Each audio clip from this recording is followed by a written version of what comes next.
Okay, welcome everybody to the December 2025 Outdoor Ethics and Conservation Roundtable. Glad to have everybody here. Appreciate your making time on what's for most of us a chilly December night, but for some of us it's a warm December night. Anyway, tonight we will be talking about changing behavior in protective areas, which is kind of a code way of saying we're going to be talking about leave no trace science. And I think it's going to be a great meeting tonight. So we're going to follow our typical agenda. We'll have our opening. After that, Michelle will take us through a safety moment. And then we'll turn it over to Dr. Derrick Taff from Penn State University and also science advisor to Leave No Trace. We'll go through our announcements after that, have a closing, and then we'll turn off recording. If people want to stay around and chat, we're glad to have you do that.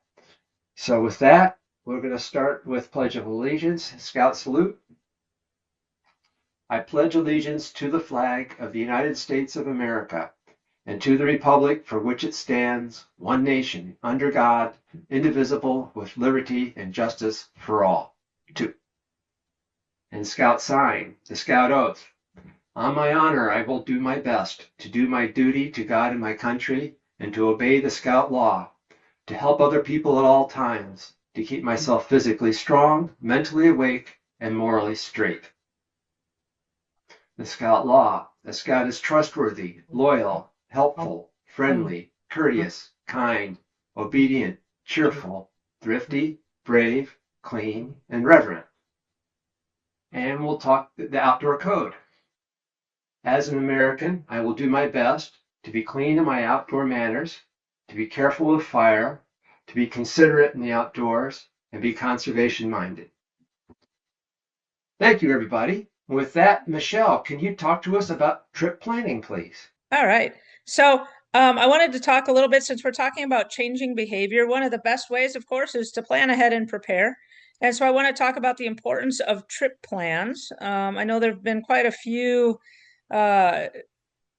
search and rescue events that have hit the news lately. I was in Arizona for a lovely 1.8 inches of rain in the desert. By the way, 1.8 inches of rain in the desert does not do the desert any good.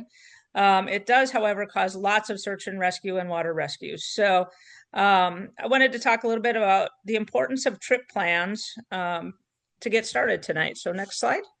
So why do trip plans save lives? Every rescue story has two sides, the one where help knew where to look and the other one where they didn't. The difference between a fast recovery and days lost in the wild often comes down to this simple act. Did someone know where you went, when you plan to be back, and what route you intended to take? So always making sure that you have your route planned, have it marked. Who are you going to leave it with is always important and can really save not only your life, but also those of search and rescue and the teams going out to look for you if something were to go wrong. Next. So what to include with your trip plan? Your plan doesn't have to be fancy. It just has to be clear. So here's what matters. Your route details. What trail were you going on? What direction were you traveling? And were you going on any side trips? What's your estimated timeline? When were you leaving? When were you coming back? And was there any wiggle room put in for weather or delays, especially important in the wintertime here? Camp locations and bailouts. Where do you expect to sleep and what exits exist if things go sideways? If you're going on the Pacific Crest or the AT, always make sure that you know where those exit routes are. Water sources and resupply points. Make any of those logistical notes that can give rescuers a clue. Hey, I know on day 4, I'm going to have to go off trail in order to restock my supplies. So plan on going into X town, right? If you're going on a long hike. Do you plan on stopping at a specific campsite for an extra day of fishing? Let them know those things.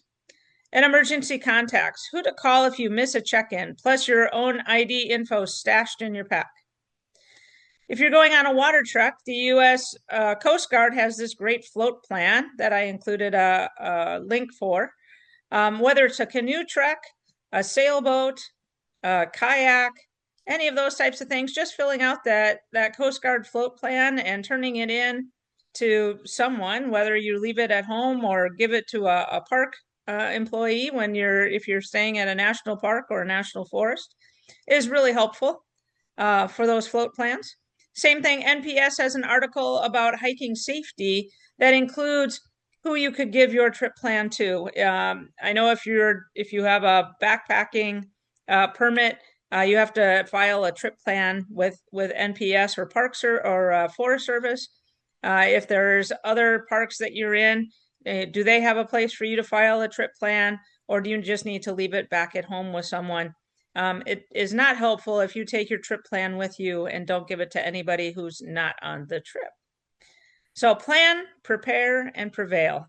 With that, that's your safety moment for tonight. Thank you, Michelle. So tonight's speaker will be Dr. Derrick Taff, as I mentioned before. And if you have questions, we'd love to have your questions. If you would please type them in the chat, and we'll go through those questions at the end of the presentation. So with that, Derrick, it's all to you. Thank you, Paul, and thank you everyone for being here.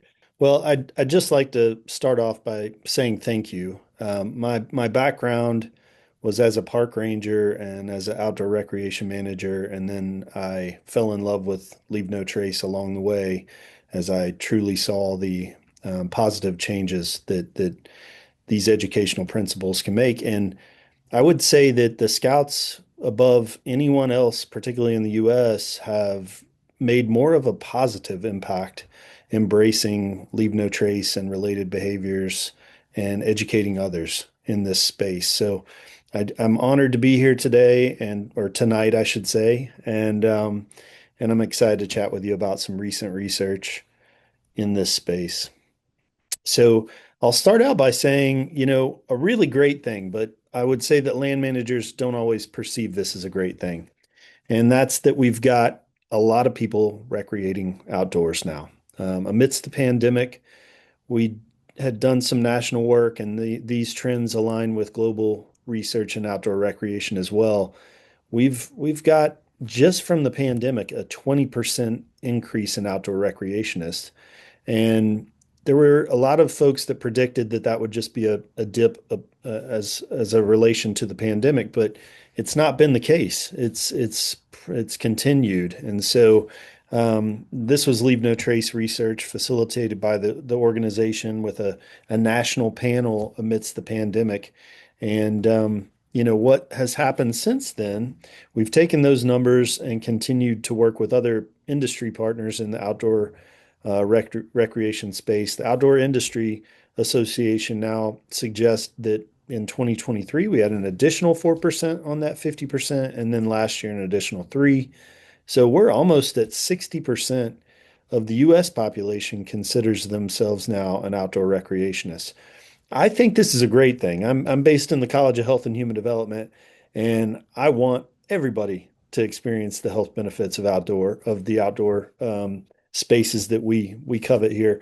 However, as you all well know, that our recreation does create impacts inherently, and so Leave No Trace is more important than ever because the volume of use, the limited amount of protected areas where we have outdoor recreation, and of course, those benefits we receive in these spaces aren't going to last long unless we protect these spaces. So a lot of people outdoor recreating, and we've got to, which I want to embrace, but we've got to help them behave in a way that protects those resources and those experiences in the outdoors. I'll briefly go over 3 areas of Leave No Trace science focus. I know you all have had different speakers in the past. A colleague and mentor of mine, Jeff Marion, is actually one of the leaders in one of these spaces. And I'll just highlight that I've been doing Leave No Trace science from a social science standpoint for almost 20 years now. I think I told Paul 15, but I'm losing track of my math now. And before that, educating folks as a ranger and as a guide. But I've been very fortunate to work with the organization, and over the past 2.5 years, been their science advisor. But I'll also highlight that I am one person, and there is an army of folks doing this kind of work, and that's what also thrills me. And so I'll just quickly talk about four areas of science that the Leave No Trace organization focuses on. The first is really Dr. Jeff Marion's wheelhouse and one of the leaders in developing a lot of the science behind the education. And this is recreation ecology. And if you had to simplistically define this, it's imagine yourself recreating. What are the ecological impacts that you're creating in those spaces? Are you trail widening? Are you impacting tree bark? Are you carving trees, et cetera? There are a variety of impacts, whether purposeful or intentional or unintentional, that we create when we're outdoors recreating.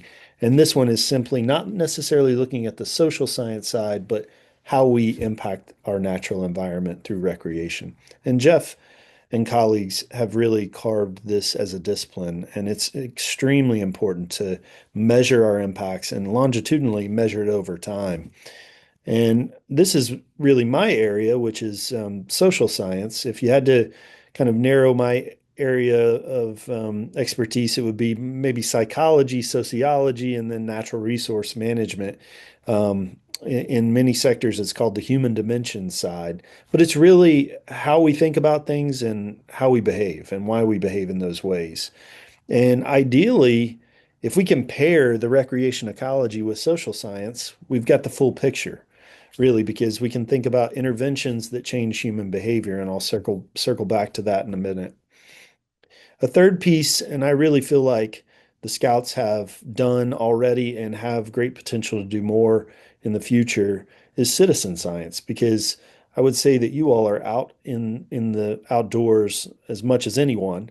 And our natural resource managers, as you well know, are short-staffed, and we can't do the monitoring that is required to understand how we are influencing the environment. And so citizen science enables citizens in the outdoors to collect data and Leave No Trace. And this is cliche, but Leave No Trace has an app for that. So anyway, it's an opportunity for you all, and it's really useful for land managers to document change over time and trends, understand trends over time.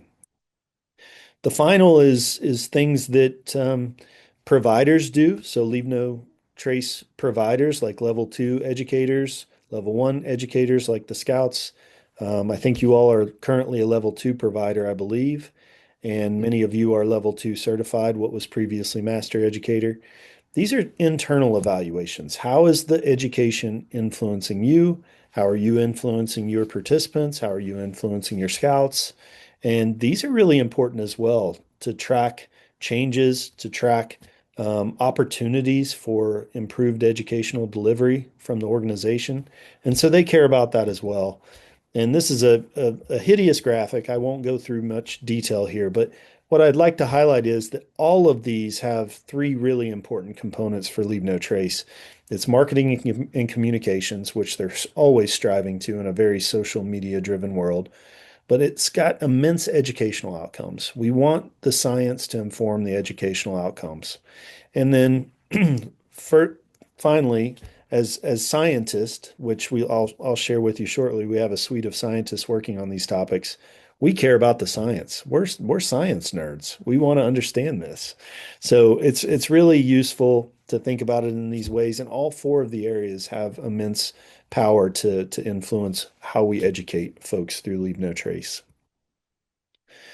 So again, I've been doing Leave No Trace social science for a long while, and the social science is really how we think about Leave No Trace and those related behaviors, and then of course how we behave in these spaces.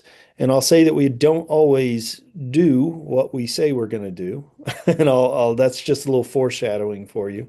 But generally, people really believe in Leave No Trace, and if they don't know that it's an organization and the science behind the practices and the principles, they understand the phrase.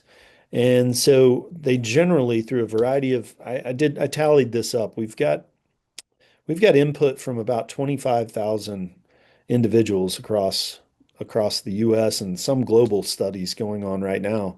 People really do appreciate Leave No Trace. They believe it's easy to practice and it reduces environmental impacts. So it makes us this process fairly easy because people's attitudes are already aligned with leave no trace. Now that easy feature, we know that not all behaviors that we're behaving in the outdoors, they're not always easy to perform. And so those are really where we've tried to align most of our science in recent years is let's find out those behaviors that aren't as easy to perform and let's really focus on those. But overall, people are very favorable of leave no trace. And I already mentioned this, most people are aware of the phrase. We've got a lot of opportunity to educate them further. I would say the scouts are aware of well beyond the phrase, but you've got a great opportunity to help educate others in the outdoors that it's an organization, it's got an immense history, partnered with our federal land managing agencies, and it's based in science. The education is based in science. All right, here we're going to jump into some behavior change. And at the start, I heard some conversation about tobacco growing in Connecticut, and so I'll bring it full circle. All right, so there is a disconnect with what we know, our attitudes, and our behaviors. And let me just give a relevant example to that Connecticut one.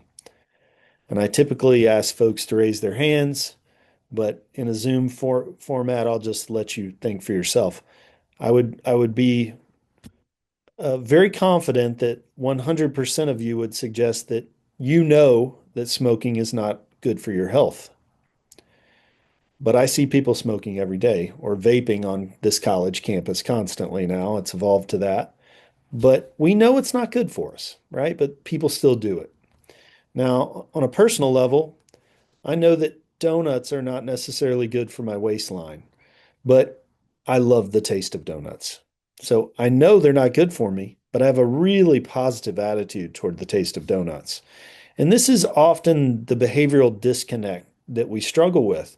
We feel like we can educate someone and they're going to do the right thing. But it's not always as easy as that.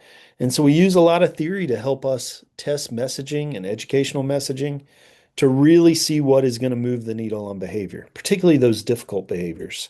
And so we use a lot of strong messages as we call, and these are theory driven. We test them in the classroom. I test them online, and then I take them out to the field and test them, and see what actually does change behavior. Because again, just telling something to someone and educating them just on a knowledge base doesn't always equate to actual behavior. So we really strive to encourage positive attitudes toward particularly those difficult behaviors. In a recent land manager survey that Leave No Trace administered, and these are protected area managers across federal, state, and local protected area systems. They also agree that Leave No Trace, it really promotes the health of the environment. It also promotes and protects recreational experiences. They also believe in the training. It's effective. However, they feel like most folks don't have strong knowledge, and I don't even ask about attitudes when I do these because it's really hard to measure on that kind of basis. But in general, our land managers feel like we've got a lot of room for improvement on the knowledge side. And I would agree with that. I'd also say we've got a lot of room for improvement, not just on knowledge, but on attitude change. And so that's really where I've been spending a lot of time on my sciences trying to inform and improve our messaging to change attitude, particularly change attitudes toward those difficult behaviors, which I'll circle back to in a little bit. Some things we'll talk about all the positives for a second. And there's a lot of room for improvement as well, but there's a lot of positives. So just some overviews of some recent science over the past 10-ish years, I would say. We've done a lot of messaging work, a lot of on-site studies that have been informed online as well as with students in the classroom, and then we take it to the field and test these things. One thing in this study, particularly, if we've got anybody from Colorado, this was a study that took place in Boulder, Colorado, Boulder Open Space and Mountain Parks. They've got as many undesignated trails as they have designated trails, which you can imagine that managerial challenge there. And so we simply put up signs and we put up barriers and we reduced undesignated trail use all but by 3%. When you look at their use numbers in that space, we can reduce the undesignated trail use significantly just with some very basic leave no trace messaging. You can see how simple those messages were. There's an element mostly of knowledge in these and just direction. This was one of the first studies we had done on knowledge based, and we really didn't leverage much attitude here at all in those messages. You'll see some later messages that were a little bit more effective on the attitude side. But just simple knowledge based signs, and particularly with a barrier, really effective.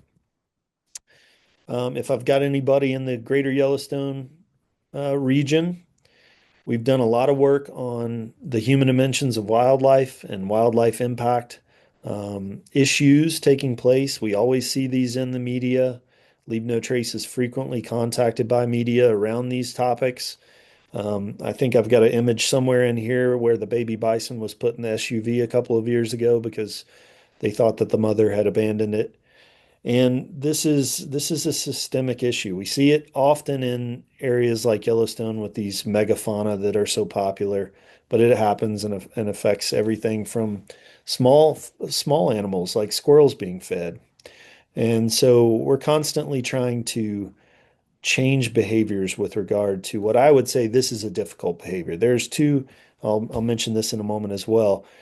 We know that planning ahead and preparing in all facets, and thank you, Meredith, for introducing in that way that important topic for this conversation. We know that one can be perceived as difficult, but respecting wildlife, particularly when people are in the moment, that's a difficult one.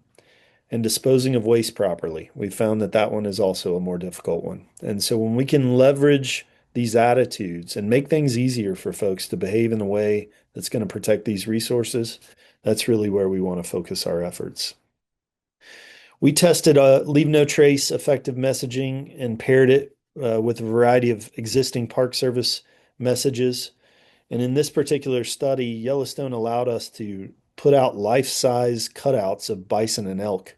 And so it was really quite interesting. I had PhD students in the field putting up these objects. Elk would come check them out. Bison would come check them out. Fortunately, we had no bison that destroyed them. But what we were doing was testing different messaging and actually asking visitors to move at distances in which they felt safe, at distances in which they would safely watch wildlife. And they also reported different messaging effectiveness. And ultimately, just the takeaway is that Leave No Trace messaging was 20% more effective than existing messaging. The Park Service is still working to adopt these messages. We're still seeing human dimensions of wildlife impacts, however, so this is still an area where we've got some work to do on the science. I mentioned disposing of waste properly. I'll say that when we make things easy for folks, so it's a twofold thing. If you've got infrastructure that works for aligning our behaviors in a way that aligns with those management objectives, and if we have effective messaging, those are two really strong things to produce behaviors that we want in those spaces. In this particular study, this was a study that was sponsored by the National Park Foundation. We did this in 3 different parks, Denali, Grand Teton, and Yosemite several years ago. It's remarkable how much waste is being produced. I'm not talking about human waste just yet. I'll jump into that lovely topic here shortly. But this is just simply waste and recycling. And the Park Service was trying to get visitors to sort their waste and recycling because when it was contaminated, when recyclables were contaminated with waste and trash, they couldn't recycle it. And there was a 70 million pounds, actually the latest stats, over 100 million pounds in our national park systems alone. And so this example is where we've started to leverage some behaviors. And in here particularly, we focus on ease and we focus on norms. Now, if I had to define norms for you, it's like what you should do, right? When nobody's watching or when somebody's watching. A norm is what you feel like you should do. And that's really where we found a lot of the most effective Leave No Trace messaging to live is harnessing these norms. And we also know that people care about themselves and they care about the health of the environment. They generally do want to do the right thing. Most people do not want to harm that environment and they want to have positive experiences. So we harness these things that are perceived as easy and we harness norms. And so people feel like they have the power. That's a norm. They want to help the health of the park. That's a environmental conscious behavior that we can leverage. The other example, taking 1 minute, doesn't take long. We're very self-motivated. Doesn't take long to do the right thing. And these actually doubled people's proper recycling and sorting. You may ask, how do we know this? We had researchers incognito in the field, and we observed literally hours and hours, months and months. I've had grad students in the field observing behavior, and then subsequently we interview them or we survey them. But the sweet spot is actually measuring actual behavior. It's really difficult to do, but that's where we've really strived to focus our efforts. We want to see what people are actually doing, not just what they're telling us they're doing.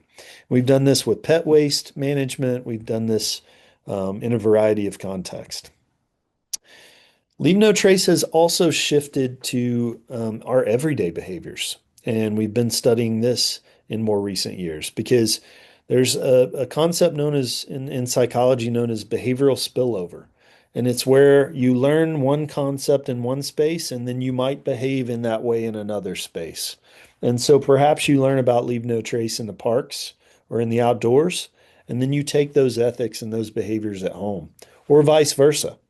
And so, through a lot of research, a national panel study with master educators and at the time trainers, and I know that's level 1 and level 2 now. We studied that population, we studied just members, and then we took a national panel sample. And essentially, in the level of Leave No Trace, whether it's just at a trainer level at the time or a level 1 now, or extremely effective at the master educator and level 2 level, people are more than 2 times more likely to behave in sustainable ways at their homes, in their everyday behaviors. Is that all causation by Leave No Trace training? No. Certainly, we're inclined to go outdoors.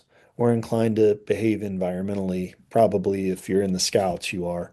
And so that's not causation, but there is some relationship. There's a strong correlation here. And so we know from that research that the more you're educated in Leave No Trace, the more likely you are to behave sustainably in your everyday behaviors, whether you're in a park, whether you're outdoors, whether you're at your home. So there's a lot of room for front country education and spillover behaviors in the future. And they've come up with, I know you all are all very familiar with the 7 Leave No Trace principles. They've come up with more of these everyday behaviors, sustainable behaviors, and they're now starting to promote these because we want to hit Leave No Trace in all spaces. We believe it's got a lot of room for improvement with regard to sustainability in everyday life. So I've already mentioned this a little bit. Let me see if I have an image. Now, this is my favorite study. I wish I had an image here for you. I apologize. And if I have any youth on this webinar, this is my all-time favorite study. I now have a sixth grader, but this study was focused on fifth graders. And it took place at a camp that's got a 60-year history, but never had any Leave No Trace education. So it was a blank slate. And in short, we had is a 4-day, 3-night camp for kids. Each week, a different school district comes and stays for that amount of time. And if you had to imagine, each week we took half the group as our control group. They got no Leave No Trace message. The other half got a Leave No Trace message. And we really wanted to focus on what we perceived as a really difficult behavior for kids, which is leave what you find. Because I think we've all been in the outdoors and found an incredible object that just was really meaningful for us. And I don't want to forget the spectrum of Leave No Trace, right? Because there is no right or wrong with Leave No Trace. It's a spectrum of where we fall on these behaviors and how we feel about these things. Half the kids got a Leave No Trace education message or treatment, took about 20 minutes.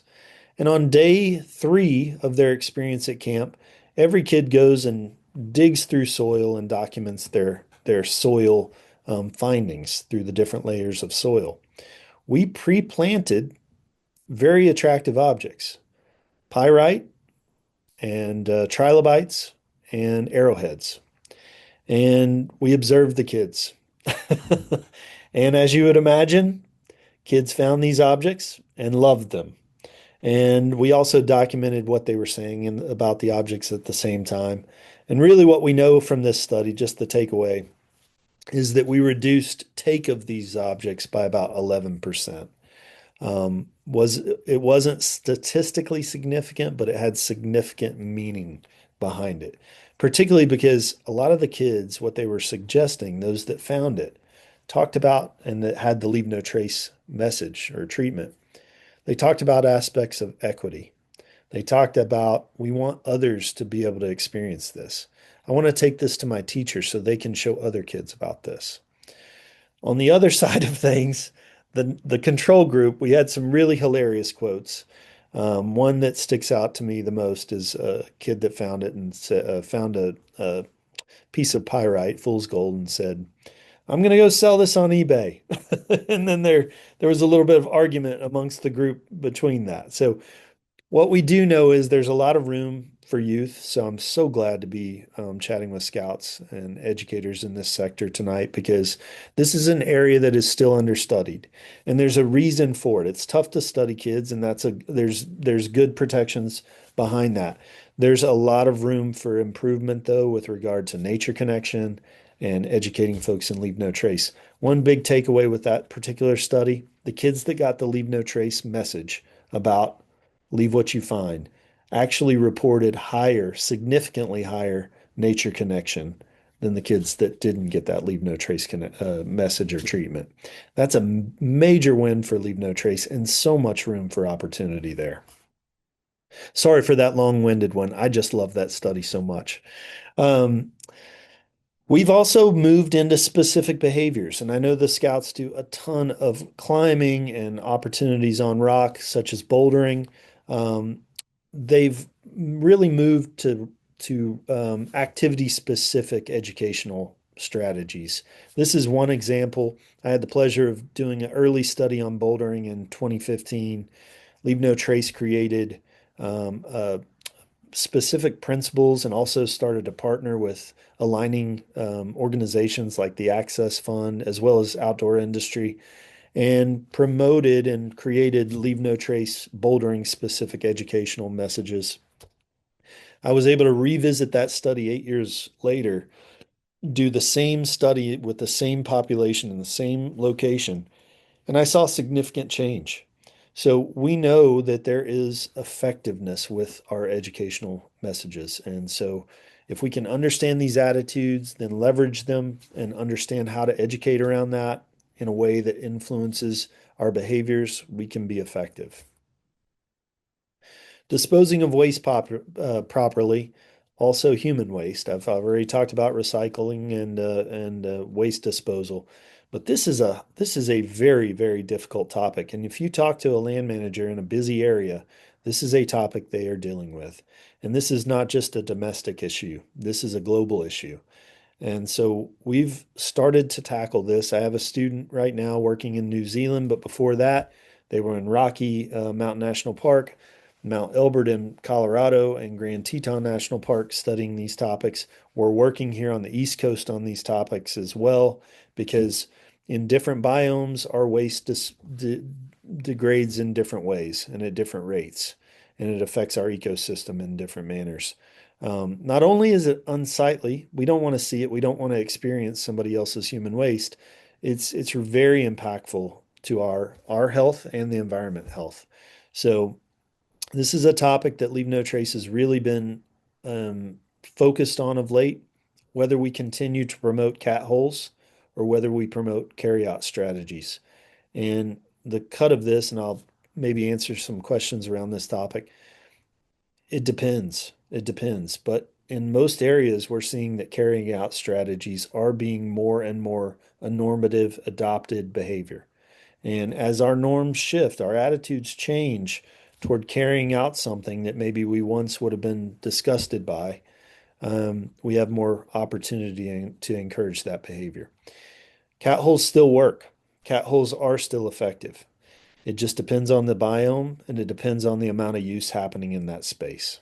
So I'll circle back if anybody has questions on that. Innovative partnerships that we're doing right now, we're working with the National Park Service on a variety of topics. And two specifically, one is sounds, I should say, and reducing human-caused sounds in our outdoor spaces because we go for restorative sounds, and we've started to understand the influence of natural sounds on our well-being, and how our human-caused sounds can affect our environment as well. But another space that we've been working in recently is actually dark skies and natural night skies, sky viewing, and with that, reducing our level of lighting in our parks. And so Leave No Trace has recently done several studies on lighting and sound and created this example, dark sky and artificial lighting guidelines. There's also a soundscape guideline as well.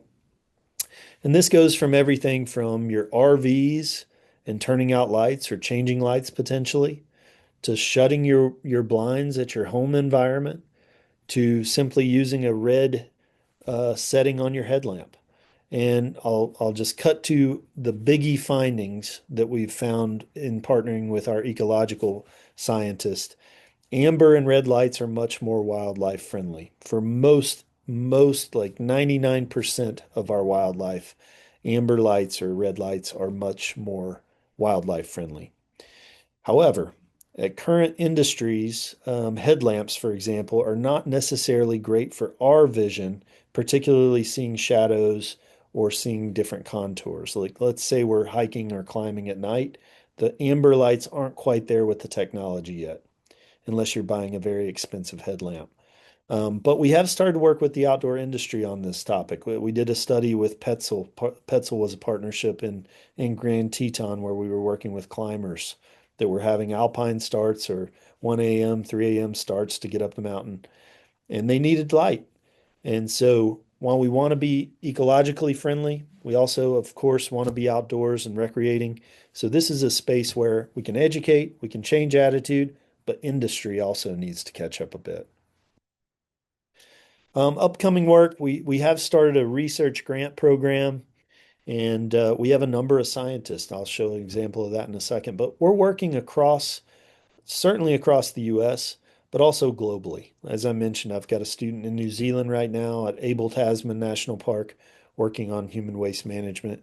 This is an example of front country work that happened in a very popular front country area of North Carolina, looking at messaging and also looking at the ecological aspect. So if you look at these two scientists there, Lincoln and Yufei, Yufei was a PhD student of Jeff Marion.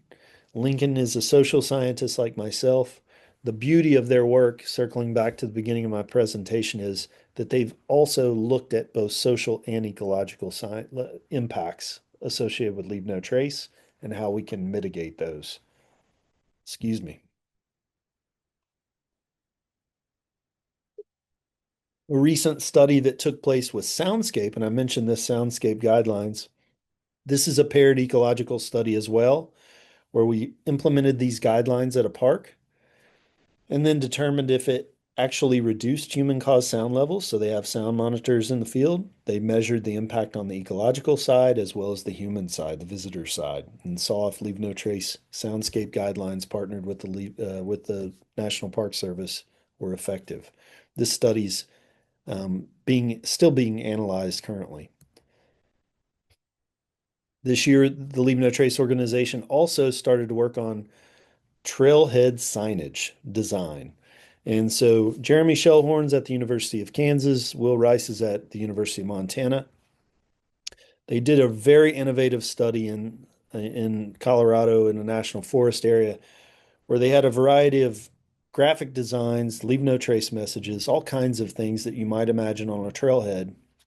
And they, in a variety of ways, asked visitors to essentially puzzle piece the most ideal and perfect trailhead. What do people need, right? We only look at so many things. We can only remember so many things. So they are truly in an effort to design the most ideal trailhead. Because while we would love for people to plan ahead and prepare at their home, there's still a lot of folks that just show up at a trailhead and hopefully look at that messaging there, but get their information there. And so this is a pretty innovative study. They're still working on these analyses as well. We've been in at the National Mall and Mount Rushmore recently, looking at messaging again, looking at recycling. These are projects that are in partnership with park concessionaires like Xanterra, Delaware North, Aramark, but it's sponsored by the National Park Foundation because, again, those waste issues are quite extreme. This is just a goofy example of the layers of science we do before we go into the field. For example, I always create messages before I apply them in the field and I test them. So in this particular study, before I took these messages to Rushmore or to National Mall, I tested with about 350 random individuals. And out of a suite of 13 messages, these are the top four that they suggested would be most persuasive in the field and most effective at changing behavior. The one I liked the most for Rushmore ranked the worst. The presidents are watching you, watching how you behave in this special place.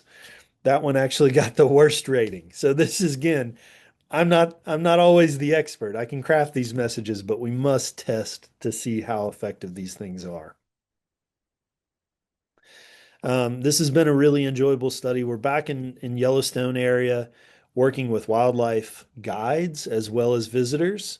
And really what we've now learned is we've got a lot of opportunity with regard to wildlife viewing to influence how the Park Service and other parks and protected areas authorize guiding in these spaces. So perhaps there is a leave no trace level of training associated with getting your permit to be a guide, a commercial use authorized agreement in these spaces. And I think the scouts are well ahead of this. You all have already adopted leave no trace long ago and continue to do so. The Park Service is headed in this direction where they're going to have more strict policies because they've seen that maybe the guide might not necessarily always encourage their visitors to behave in a way that protects those wildlife. They're trying to give those optimal visitor experiences, but they might not always be the good thing for the wildlife. So we're working with Yellowstone in this particular example in the Lamar Valley. More of late, we've been focused specifically on wolf viewing because it's become such a popular thing in that park. But of course, you always see the images like this one on the bottom here of people getting way too close to bison, which is actually the much more dangerous animal in the park. If you've been in Great Smoky Mountain of late, this past summer, we've done a big study on lighting, circling back to lighting and some of those design efforts we've been working on. If you go to a Forest Service site, a privy, there's often no light, but the Park Service has traditionally adopted a high level of infrastructure, has a lot of lights in our bathroom facilities and campgrounds. This is causing a bit of surprising impact in multiple ways. It influences and impacts our human vision while we're camping. So if you're going from your tent to your bathroom, you're generally blinded when you walk out of the bathroom. And two, it's impacting ecological systems. And we've done a lot of experimental design in these spaces where we've caught salamanders on sticky traps and then the cascading effect of other wildlife associated and drawn into white light. Excuse me. And we're also finding that the maintenance staff is spending a remarkable amount of effort cleaning up dead insects every morning. And so we've been turning out lights, lowering lights, and trying amber lights in these spaces. And by and large, we found that the no lights, it's too far. Lower lights, perfectly sufficient. And it's reducing some of those maintenance issues. It's reducing the wildlife impact issues. And it's also improving our vision at night. So we've got a lot more room there to work with the National Park Service on these kind of things. And I'm really proud to partner with a lot of ecological scientists on those efforts.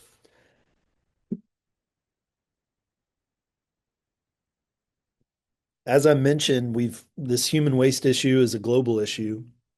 And Right now, my grad students working with mountaineers as well as long distance hikers in New Zealand. We've got ongoing studies in Norway. This is a big topic, and globally, we're trying to understand it because we've got this increase in outdoor recreation.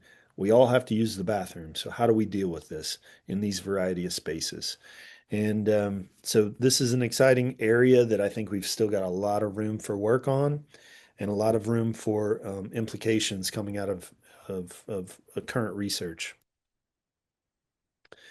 This is a Norwegian study where we're working on northern light impacts, not the impacts of northern lights, but the actual fire, sort of the cultural aspect of creating a fire and then watching the northern lights. And this was very much a Norwegian behavior, but as northern lights have become more popular and tourism destinations like Norway for seeing these kind of things, there are guides from all over the world coming in and bringing people from all over the world, particularly because of the right to roam rules in this country, where people can build fires on private and public land. And generally it's on snow, but then that melts out and we see a lot of fire impacts in the summer. And so the Leave No Trace organization's working with tourism entities in Norway, as well as a lot of scientists looking at how we can curb some of these behaviors.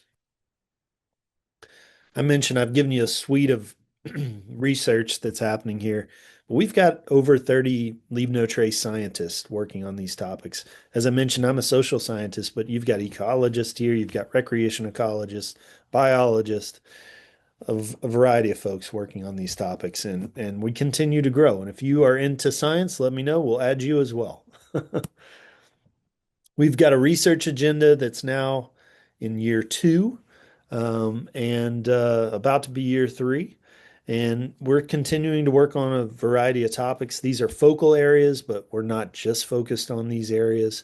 As I already mentioned, social and ecological paired studies are really important. New outdoor recreationists. How effective is our training? We still want to understand these difficult behaviors and move the needle on some of these perceived difficult behaviors. Plan ahead and prepare continues to be an important one. I already mentioned youth and all the opportunity we have with youth. And then these everyday behaviors beyond the backcountry. How can we change behaviors and maybe that spillover effect? We also, and this is a one I didn't share with you, but there's been a lot of work done of late looking at health and how we achieve health in our outdoor space, but how the more impacted, and this is logical, the more impacted a space is, the more our emotional state goes down, the more anxiety we have. There's a health relationship to protecting our environment, certainly. And then I mentioned citizen science as a great opportunity to continue efforts, and I think the Scouts are already doing that a good bit. If you're interested in research and a nerd like myself, Google Scholar's got a lot of great options for Leave No Trace, and I'd be happy to share resources with you. Often publications live behind a paywall, and I hate that. So if you ever run across a publication that you can't access, just send me an email. I will get it for you. I will email it for you, and I'll share my email at the end of this. The take home is Leave No Trace is easy, and most people believe in it. They believe it's easy to practice. And if we're educating people, make sure they know why it's effective. We do know that some of those behaviors are more difficult than others, and we're continuing to leverage those attitudes to change behavior there. And look for more messaging coming out of those specific behaviors from Leave No Trace. We've got a lot of folks we can educate, a lot of people outdoor recreating now, which I believe is a great thing. But again, if they're new to outdoors, we've got a great opportunity to educate them as well. Adopt emerging research. It's always out. Leave No Trace put out a great YouTube video yesterday. I believe it was based on Owl Creek Canyon and impacts and influences associated with Leave No Trace gold standard implementation at that site. And they measured both social and ecological change affected from that. Great YouTube video. So just look for emerging research. We're not as great at science communication as we want to be. We're always striving to improve. But if you have a question on a specific behavior or topic, there's probably some research around it. So let us know and we'll dig in. and be involved. And you are already involved by being here tonight. So I appreciate that. There is my email. That's my Penn State email. I have a Leave No Trace email as well. I tend to get to the Penn State one a little faster. So please feel free to reach out. I am such a Leave No Trace fan. I'm a Scouts fan. I'm a believer in the impact that you all create for lifelong outdoors folks. And I should say that was no pun intended, positive impact that you create. And thank you so much for your time. Thank, thank you so much. That was great. Uh, there's some questions in here, and first ones were mine, so I'm going to start off with my questions, and then we'll go in from there. So you spoke about the study in Boulder where changes in messaging made were effective in getting people to change their behavior. That's something that we face a lot of times in our scout camps, for example, where we want to keep youth from using undesignated trails, social trails, where we want to educate them on picking up firewood or just things like that. Are there any tips or guidelines or documents or that you could point us to for how we could craft messages that would be more effective in dealing with things like that? Absolutely. There are two things that tend to drive attitudes that we found through a variety of studies.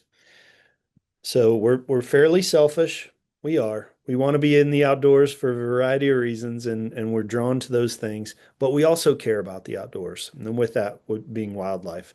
So, for example, staying on designated trail, it's a normative message that you need. So the should. You should do this because why? Any number of things that you can mention. Their safety, for one, introduction of invasive species, perhaps, wildlife impacts. So try and leverage that normative aspect, the should, and sometimes that's a social norm, like sort of like others are watching what you do kind of thing, or it's a simply an individual, you should be doing this for the betterment of this environment. The other leveraging thing around norms, most people are really influenced by wildlife protection by and large. And so if we talk about how we're going to impact wildlife, that tends to be a driver of behavior. So whenever we have looked at particularly those sounds and light studies, those seem, whenever you mention the wildlife, and same with wildlife distance viewing and appropriate distances for watching wildlife, whenever you explain it and you can change an attitude that way, that really seems to be effective. At the same time, you don't want a really long message. So it's kind of a sweet spot. Okay, thank you. Um, reading down here, then the questions. This one is the research you're doing being impacted by the current political and climate? Is that impacting your research efforts at this point?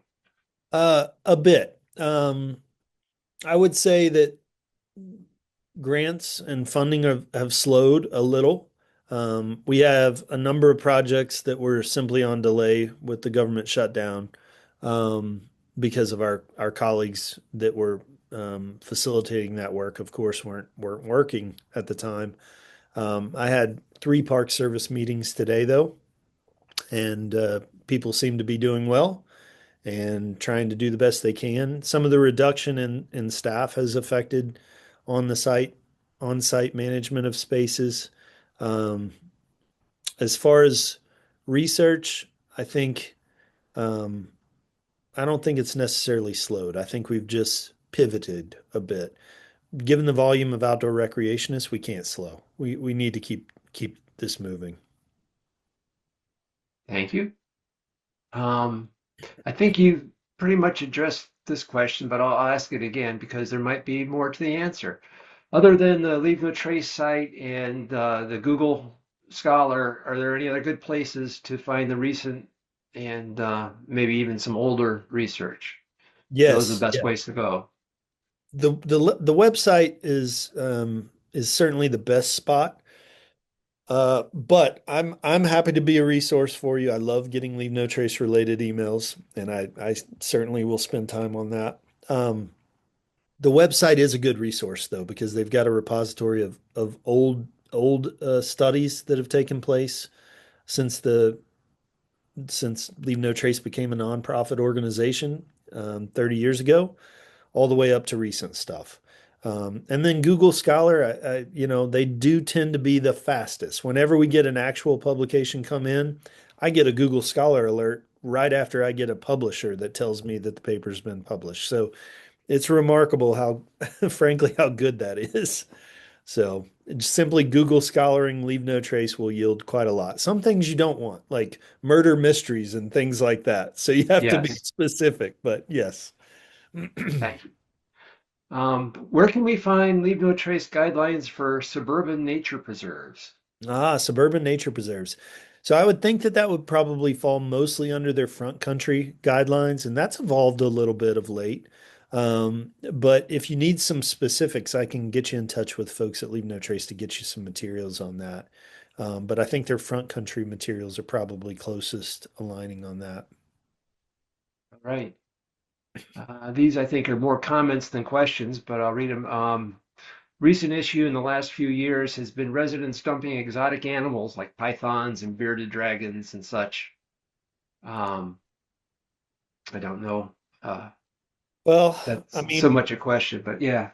somewhat related. This has been pushed by several of the federal partners of Leave No Trace. As you all well know, Leave No Trace has a memorandum of understanding with the federal land managing agencies, and with that have liaisons for all the federal agencies. And I've been on recent meetings where the invasive species aspect of, not necessarily an exotic species, but it certainly falls into that category. Um, the fiscal amount it's costing us and the impacts to our environment are extreme. And there's been a lot more push to understand that. Um, there is a scientist on our Leave No Trace team that does look at some of these impacts. Their name is Dolman. They're on the website. She actually also studied in part with Jeff Marion as well. And I would check out her work. And if there's anything else I can help inform on that effort, that's an area that is ripe for more research. We've got to get a handle on the invasive species. Okay. That leads into the next comment that Gary said, "Hey, I promote Leave No Trace as an effort that is a money-saving practice in many cases, and it seems to resonate with certain audiences. So that's a good thing to have." I agree, Um, Gary. does Yellowstone use messaging like, the thumbs up, the thumbs rule, or anything They like do. that? They do. What we've actually learned from some of that work, they do the thumb rule, but more on interp basis rather than their signs. I have seen one Okay. sign in the greater Yellowstone ecosystem that has that. They did have bus distances as far as how far you should stay away from wildlife. They, in the past, had yards. Nobody understands yards. Nobody understands feet. As you know, when you tell people to, where they should go away from water to camp or use the restroom or a trail. It's really tough unless you see it. So they have tried the busing approach to the distance of a variety of buses. Again, some of the messaging we've done a couple of years ago was more effective than that, though. And so um, I think and this is why I've started partnering with graphic designers because, particularly, if we've got any youth on here, you're on your phone, you're looking at social media, you're inundated with different graphics far more than my generation or others. And so we've got to get an understanding on how to educate and change behavior through a variety of mediums. And traditional park signage might not always be effective in our future. Thank you. Do the messaging results differ in different parts of the country? Good question. No, it's been remarkably consistent. It really has. For example, the recycling and waste studies, the same messages have been effective in Mount Rushmore, Denali, Teton, um, and now National Mall. It's been remarkable on that front. Um, I think people generally want to do the right thing, and so if we can just find those leverage points, that matter, it generally has a consistent effect across. Thank you. And I think this will be our last question for the evening here. And just a follow-up question. When you talked about using buses, to say distances, what was more effective? You said that it wasn't as effective as what you'd tried previously. Yeah, we What was actually, that? so what was more effective than anything, and we didn't actually have graphics in that study. Now we're using more graphic work, and that's where my colleague Jeremy Shellhorn, who's a graphic designer at University of Kansas, is working on these topics with us. We actually increased proper distance by safety related messages and protection of wildlife messages. So those two things, but safety more than anything. People, regardless of what you tell them, they sort of when you see a megafauna that you may not have ever seen before, their logic kind of goes away. And so we had to figure out a way to change behavior in that moment where logical behavior was no longer present. And it was around safety like actually rather intense safety messages worked more effectively than anything. Thank you. And here we go. There we go. Now I have my meeting back. Okay. Well, thank you so much. That was really very educational, and I'm sure we'll be thinking more later. And I know I, for one, will be getting back to you with the follow-on questions. Thank you very much. Well, I just want to say thank you to all of you for what you're doing, for what you're doing for Scouts, and how you're influencing our future generation of outdoor folks. And thanks for having me. If I can help in the future, there's my email address. Much appreciated. You all have a safe and happy holiday season. Thank you. And with that, it's time to move to our favorite part here, announcement time. And first, Michelle. Yep. We do have a Council Outdoor Ethics Advocate virtual training course coming up here in January. For anyone who's interested in either knowing more about that position or has been asked to take on that position, we'd love to have you join us. It is a virtual training, so Zoom is our friend. Stay in your comfy jammies, join us. It'll be January 24th and January 31st. We need you to attend both days. There are 5-6 modules these days to go through. It'll be from 9:30 to 2:30 Central. So if you're not on Central Time, add or subtract as needed. It's easy to register. Just send me an email with your name, your Scouting America ID, because it is a training type thing, and your council and unit number, just so that we know where you're coming from. And we will send you a link to that Zoom meeting so that you can join us. So please consider doing that on January 24th and January 31st. Thank you. Yep, and there's the why you should attend. It's a lot of Yep. fun. So with that, and then Chris. Thanks, Paul. Good evening, everybody. My name is Chris Castillo. I'm the chair for our, I'll say upcoming, even though it's 2 calendar years away, our 2027 Outdoor Ethics and Conservation Conference. We just got the big picture ironed out. We're going to be at Seabase in Florida. And we'd love for you to join us the week of February 15 to 21. As we've done in past years, the first few days will be pre-conference activities. So whether that's training courses or since we're at Seabase, we're looking at trying to have 1 or 2 adventure opportunities as well. And then the main conference will run from Thursday afternoon, evening through Sunday morning. So we'll have plenty of sessions focused both on outdoor ethics and on conservation. I'm sure we'll be asking all of you if you're interested in contributing a session to submit a session to contribute. We've got the prices listed there. We're looking at $230 if you're coming for the main conference over the weekend, and $325 if you're coming for the pre-conference and the main conference. We'll have plenty more information coming out soon, but wanted you to have a chance to put it on your calendars now as soon as we know the dates, and look forward to sharing more information with you as we get more of the details ironed out, and look forward hopefully to seeing you at Seabase in 2027. Thank you, Chris.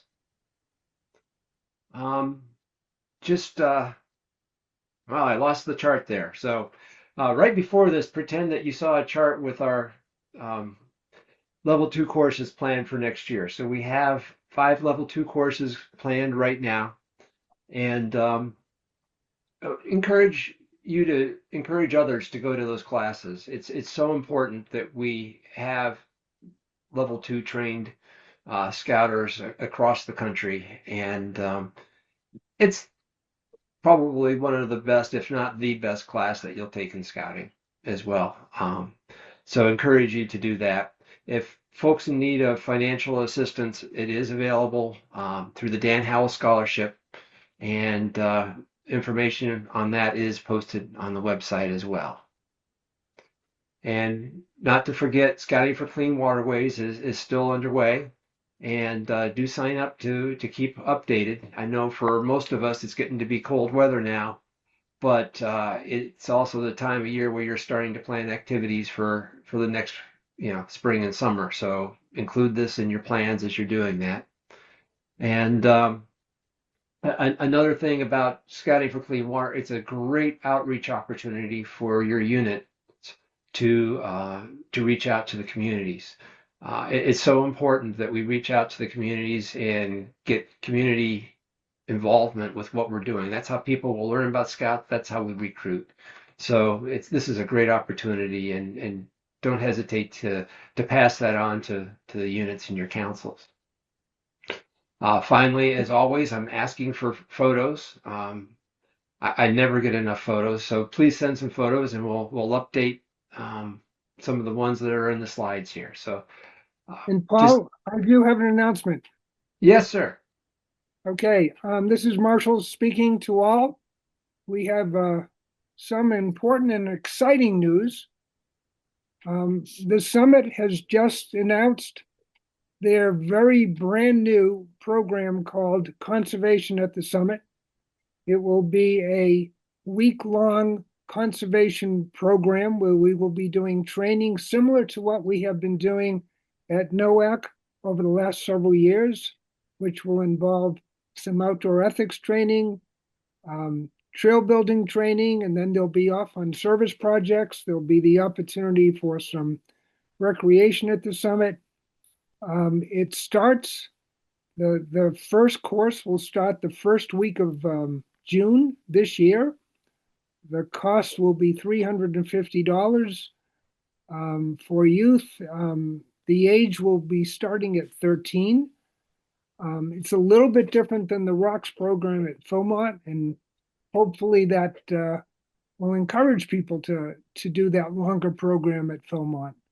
But this is the first conservation training program that we're doing. It's essentially conservation school, and we are extraordinarily excited about that. It's being headed up by one of our subcommittee members, Tim Babb. There's a group of people who have been working at the NOAC ACES program over the last, I want to say, 4 NOACs on this. So it's exciting. It's happening. You should see something on the summit website probably in early January. And I would hope that you would all go out and encourage youth to sign up. So exciting news. Absolutely. Thank you. You bet. All right. Also, feedback, please. Appreciate your feedback. In the comments is great to get feedback, but we also appreciate an email where you can give us perhaps some more detailed feedback. What was good? What would you like to see more of? The more we hear from you, the better we can tune this program to support you. So please let us hear from you. And recordings of this and will be posted on our website within a week is our goal. And you can also see past recordings on the website as well for those you may have missed or would like to review something that you saw before. Like maybe you want to go back and see Jeff Marion's presentation from a few years ago after hearing today. So that's a resource that's always available to you. Now I'd like to move on with the closing moment here. And this is also from Sand County Almanac. Has the deer a poetical weakness for singing waters, or a practical liking for a bed that cannot be approached without making a noise? Judging by the indignant flick of his great white flag, it might be either, or both.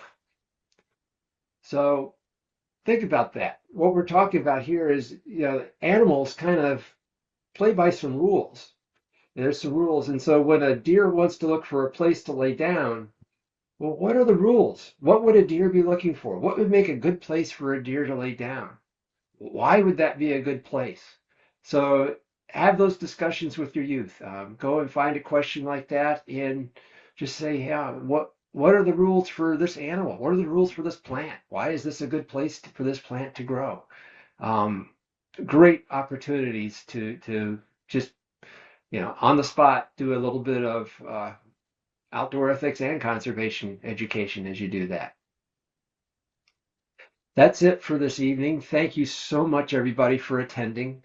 Next year, our presentation will start off with integrating the land ethic into what you already do.